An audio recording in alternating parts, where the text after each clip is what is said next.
चलिए आज के इस वीडियो में हम स्वर, स्वर की मात्रा और मात्रा लगती कौन कहाँ यह सीखेंगे और आ की मात्रा व्यंजन अक्षर में लगाकर कैसे उच्चारण किया जाता है यह भी हम सीखेंगे।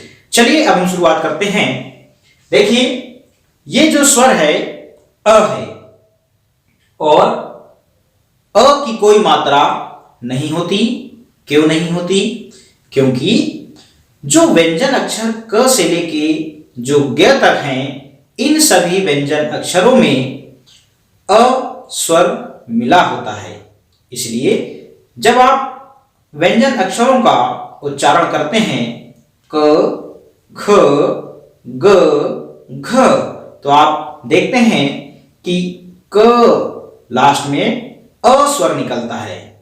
इनमें कोई मात्रा नहीं लगी होती।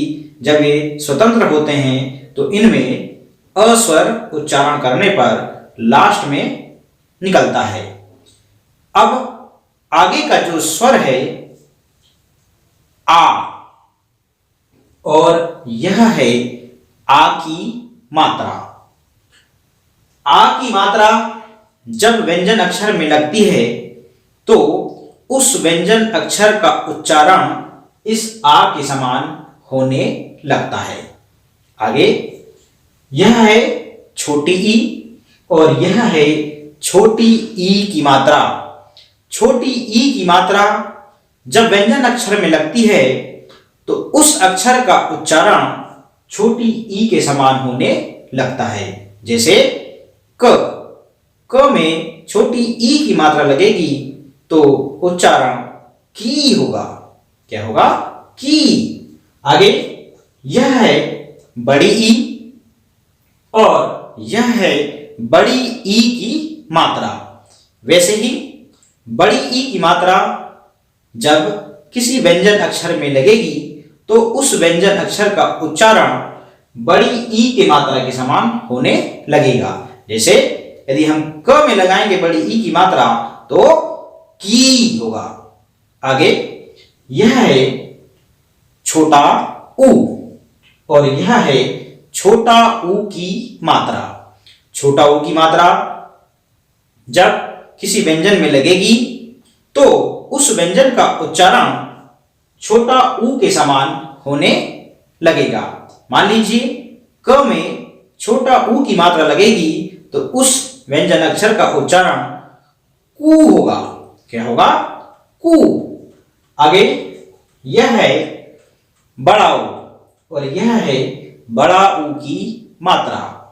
जब किसी व्यंजन अक्षर में बड़ा ऊ की मात्रा लगेगी तो उस व्यंजन अक्षर का उच्चारण बड़ा ऊ के समान होने लगेगा।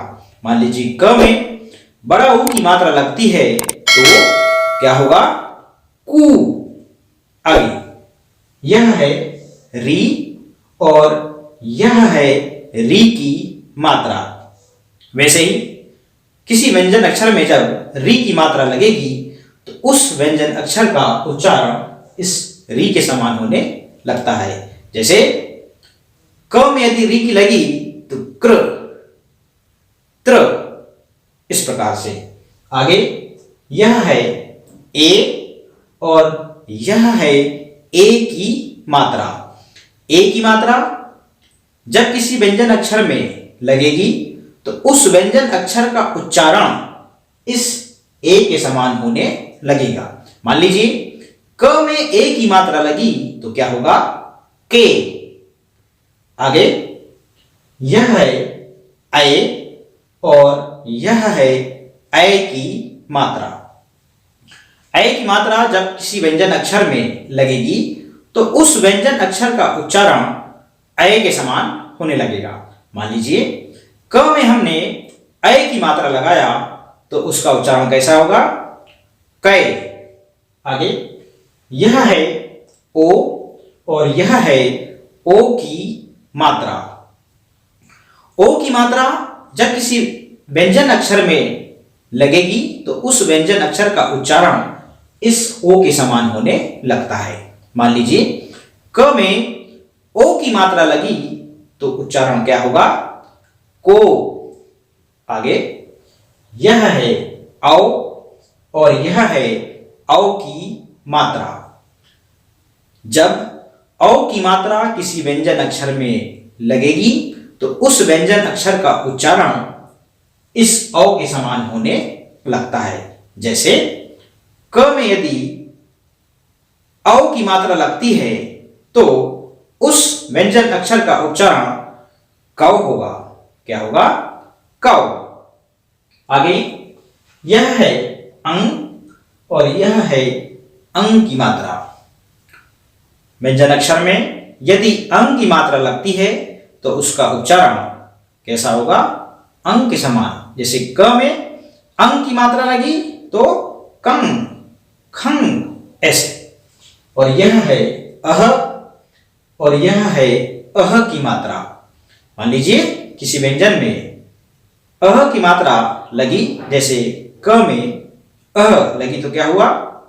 कह, खह। इस प्रकार से उन व्यंजन अक्षरों का उच्चारण होने लगता है। अब हम देखते हैं कि जो मात्राएं हैं वो व्यंजन अक्षर के कहां कहां लगती है।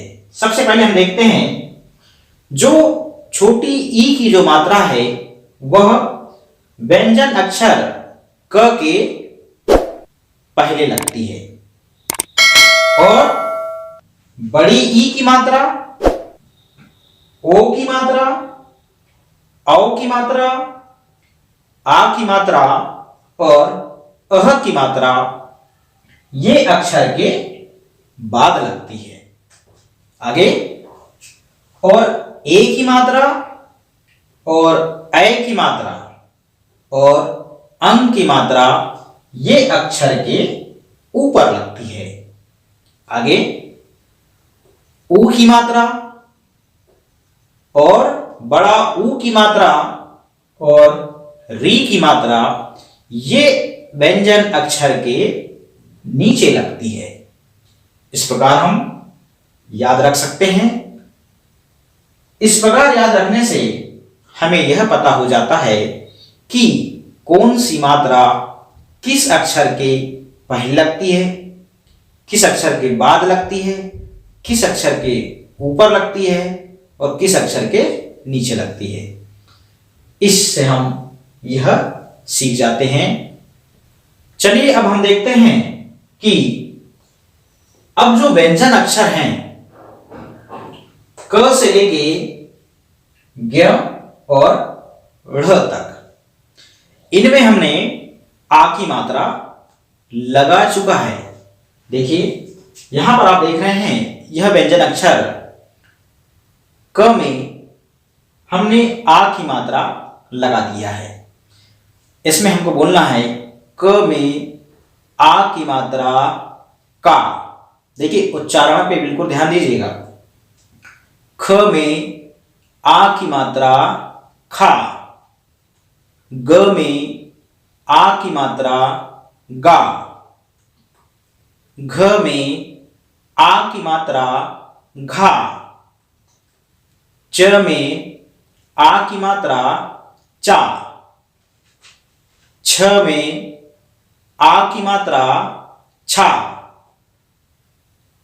ज में आ की मात्रा जा, झ में आ की मात्रा झा।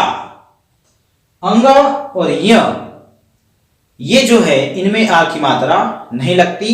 ये जो अक्षर हैं ये शब्दों के बीच में आया करते हैं। आगे ट में आ की मात्रा टा, थ में आ की मात्रा ठा, ड में आ की मात्रा डा, ढ में आ की मात्रा ढा,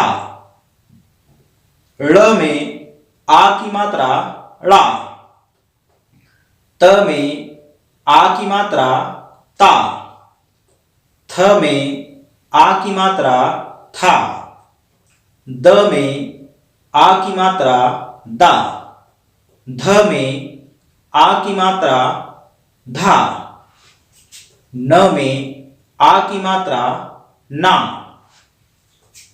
प में आ की मात्रा पा, फ में आ की मात्रा फा, ब में आ की मात्रा बा, भ में आ की मात्रा भा, म में आ की मात्रा मा, य में आ की मात्रा या, र में आ की मात्रा रा, ल में आ की मात्रा ला, व में आ की मात्रा वा, श में आ की मात्रा शा, श में आ की मात्रा शा, स में आ की मात्रा शा, ह में आ की मात्रा हा, छ में आ की मात्रा छा, त्र में आ की मात्रा त्रा, ज्ञ में आ की मात्रा ज्ञा, श्र में आ की मात्रा श्रा, ड़ में आ की मात्रा ड़ा, ढ़ में आ की मात्रा ढ़ा। देखिए कुछ बच्चे क्या बोलते हैं, का में आ की मात्रा का, यह गलत है। क्या है? गलत। क्या होना चाहिए? क में आ की मात्रा का, यह सही है। इस प्रकार से इस वीडियो को देखिए और घर पर अभ्यास करें। निश्चित रूप से आपको सीखने में मदद मिलेगी। धन्यवाद।